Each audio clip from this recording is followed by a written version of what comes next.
বিপত্তারিণী পুজো হলো মা দুর্গারই একটা রূপ, যা মূলত পরিবারের সকল বিপদ থেকে রক্ষা করতে আষাঢ় মাসের রথযাত্রার উল্টো রথযাত্রার মধ্যে মঙ্গলবার বা শনিবার পালিত হয়।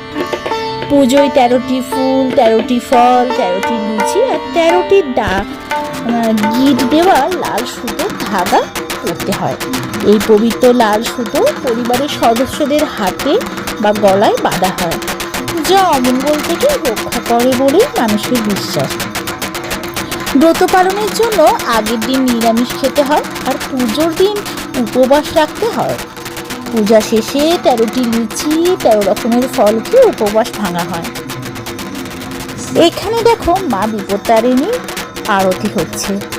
সত্যি মা বিপত্তারিণীর আরতি দেখার সৌভাগ্য অজনেরই বা হয়।